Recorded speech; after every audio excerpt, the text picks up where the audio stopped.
Allora, io sono Matteo Berto, vi do il benvenuto in questo contenuto bonus per quanto riguarda il mio videocorso sui grezzi, sul loro ritrovamento e valorizzazione in Italia.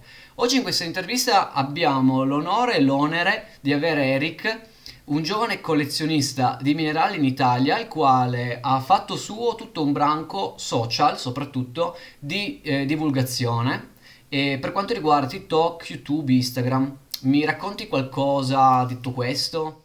Eric. Ciao, piacere, sono Eric, Kair Mineral, in nome, e praticamente colleziono minerali da una vita, praticamente da sempre, da quando ero piccolino e ci sono tutti i video di quando io vado a raccogliere la ghiaia. Adesso sono arrivato a dei livelli abbastanza buoni, abbastanza buoni. Che cosa contiene il videocorso? E all'interno di questo videocorso i miei utenti hanno imparato intanto che l'Italia è un paese che presenta ancora oggi vaste risorse minerarie. Io perlomeno quello che ho raccontato è la ricerca lungo i fiumi in questa sessione di videocorso, quindi la ricerca dei minerali non tanto in un'ottica collezionistica tramite esempio ritrovamenti in montagna. Quella, come sai anche te, è stata principalmente la branca iniziale della ricerca dei minerali qua in Piemonte, in Lombardia, Valle d'Aosta, tuttora prosegue. E ecco, io invece sono andato, diciamo, a rimuovere una carenza sistematica invece per quanto riguarda i fiumi, in quanto i fiumi, come ben sai, trasportano le rocce a valle, alcuni minerali vengono liberati, altri si conservano e quindi il cliente, effettivamente, l'utente può andare lungo i fiumi a cercare i minerali. Perché i fiumi? I fiumi principalmente come una risorsa rinnovabile, perché ogni piena, come ben sai, sposta i vari sassi e anche la rimozione di alcuni ciottoli con relative autorizzazioni può essere effettivamente interessante per poi farne cabochon, piuttosto che glittica. E quindi la ricerca di minerali in un modo, diciamo, di vedere moderno, non tanto con un'estrazione, diciamo, non più ecosostenibile in montagna, bensì sostenibile e rinnovabile in pianura. Questo che sia poi in Piemonte abbiamo tantissime risorse, ma anche il resto d'Italia, come ben vedi, come ben sai, te girando per fiere, vedi anche di aspri molto interessanti. Dove vendere i propri minerali online e come valutarli. Tremendamente interconnessi con social network e come effettivamente tu mi hai appena detto che preferisci addirittura Instagram a un e-commerce vero e proprio, Sì, questa è effettivamente molto interessante come sviluppo, diciamo anche professionale, della vendita dei minerali. Da quanto ho capito tu sì, vendi minerali, li cerchi sì, sì. effettivamente, proprio li vendi. E questo è un aspetto che assolutamente ai miei utenti interessa, anche perché una volta che uno trova un minerale, effettivamente non sa cosa bene cosa farsene, E spesso non e sa volentieri. neanche, non soltanto, non sa neanche la valutazione del minerale stesso. Io quando Esatto. ipoteticamente trovo qualcosa, essendo un minerale una cosa, soprattutto quelli grezzi, una cosa totalmente unica nel suo genere, che non è ripetibile, bisognerebbe dargli anche il proprio valore. Certo, certo. E questo valore, ecco, come pensi che possa essere dato? Nel senso, delle linee guida, in generale, adesso non ti dico 10 euro, 12, però un'idea, no? Cosa possiamo Allora, io dire? se vuoi ti posso dire dei step che utilizzo Ecco, personalmente per valutare un minerale. volentieri, sì. In primis c'è la trasparenza, Ah, secondo me la qualità, da dove poi dopo si possono andare a intagliare le gemme, cioè mhm. la qualità gemma delle pietre, un quarzo di qualità gemma, che vuol dire che è completamente trasparente, ha un valore veramente aggiunto a confronto a un quarzo molto più rovinato, con molte ghiacciature all'interno e altri tanti inclusioni che si possono insegnare all'interno. Poi dopo c'è che non ci sia la perfezione, ecco, che praticamente vuol dire che anche soltanto un minerale sbeccato, con una piccola punta sbeccata, perde di tantissimo la qualità del il suo valore, ecco, la qualità del suo valore. Collezionistico, dici? Mm, A modo collezionistico, per certo. collezionismo. Questa cosa qui incrementa veramente tanto, infatti mi capita tantissime volte di vedere anche soltanto video su Instagram dove ci sono i classici americani che Eh, vanno a cercare, prendono tutto il materiale che trovano, lo buttano dentro la macchina così come se fosse niente e dopo lo vendono dandogli il loro prezzo. Se quel minerale lì, una volta raccolto, viene racchiuso con un po' di carta, viene curato per bene, aumenta di gran lungo il suo valore. sono utili le fiere per comprendere il valore dei minerali? Assolutamente, assolutamente. Io ho capito tantissimo dalla Fiera di Monaco, che è Ecco, in praticamente Germania. Mhm. in Germania, che è dal 2016 che bene o male ci vado ogni Ah, anno come tappa fissa, mhm. e lì mi rendo conto del mercato generale, perché quella di Monaco è la seconda fiera più grande e più bella al mondo, e lì mi rendo conto del mercato generale delle pietre.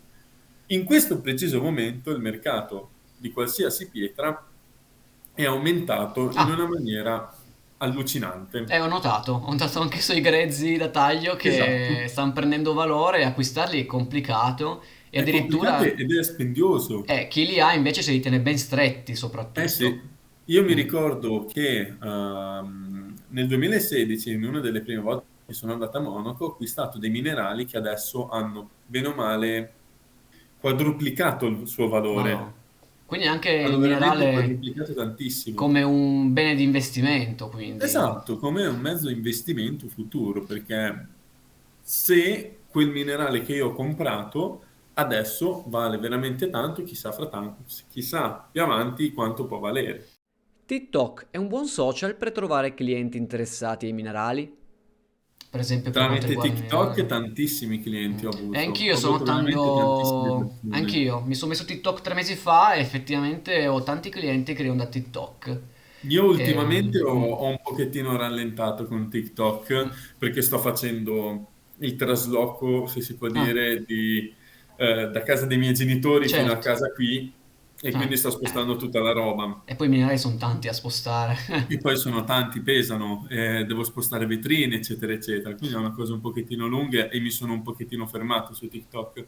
Però su TikTok la cosa bellissima è il fatto che, avendo tantissima visibilità, io avevo anche tantissime persone che avevano riappassionato questa cosa qui dei Eh sì, minerali che eh sì. avevano perso con il tempo. Eh già. E su TikTok quanti follower hai? Che non ti ho ancora chiesto? Sto quasi arrivando alle 50.000. Sono tanti. Sì, Sono un bel sì, numero. sì. Mm. Sono veramente tanti e tra l'altro tutti inaspettati. Esatto. Tipicamente TikTok funziona proprio così. Sì, sì. Però è un buon social effettivamente per questo genere di cose. È Ovviamente un buon il social. link Devi dove. riuscire a portare contenuti unici che la gente non vede e fare in modo che si pongano tante domande per cui rispondere con altri video. Ah, ecco. E tipo invece il modo con cui poi questi potenziali clienti ti contattano, come fai tu?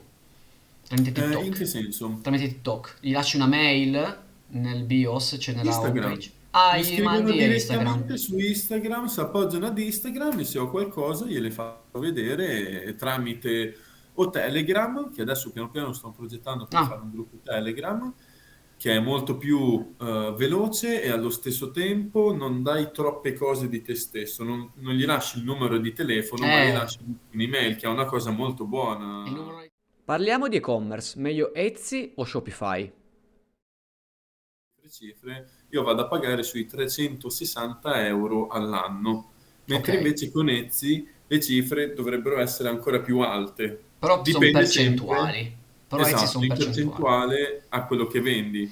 E poi ti costa anche mettere un post, mettere una foto in vendita, quindi un qualcosa in vendita, ti costa L'inserzione. delle tasse, l'intersezione. Ah, Sono tasse su tasse su tasse ed è una cosa che fondamentalmente se tu vendi un campione a 5 euro ti toccherebbe venderlo quasi a 12, certo. 10-12 perché tutto il resto sono da togliere per le tasse. Certo, e io questo lo vedo sul mercato delle gemme, che è un mercato super inflazionato a causa di paesi esteri che introducono gemme sfaccettate a un prezzo praticamente irrisorio. Mm.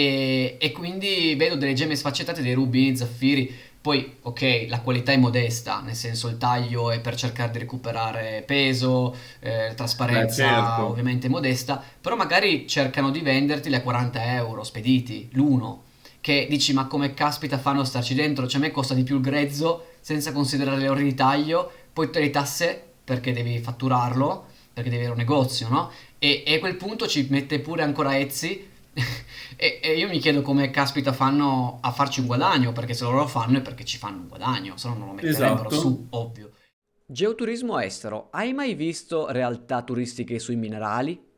Loro ti danno martello e scalpello e tu puoi andare lì e scavare tutto quello che ti pare, a tal punto che il tipo si è fatto talmente così tanti soldi che ha costruito un hotel dove praticamente i collezionisti possono venire direttamente a dormire lì e andare a scavare, che gli fanno una piccola promo per fare tutte queste cose. Le fiere possono essere ottimi luoghi per vendere i propri minerali? Tralasciamo il fatto che si possono già vendere ai privati, come dicevamo prima, tramite Instagram. Quindi questo privato poteva metterlo su Instagram le foto, trova un acquirente in chat, si mette d'accordo, spedisce, viene pagato, ok. Mettiamo a Ok. caso invece che abbia una quantità tale da arrivare in fiera, che voglia andare in fiera, o che magari un collezionista vuole scambiare una cosa per comprare un'altra e per farsi le teche, ok? Allora, domanda secca. Sarebbe meglio vendere questo materiale, vendere nel senso cercare di venderlo, che non è banale, però sul mercato italiano in fiere in Italia o mercato all'estero, europeo intendo.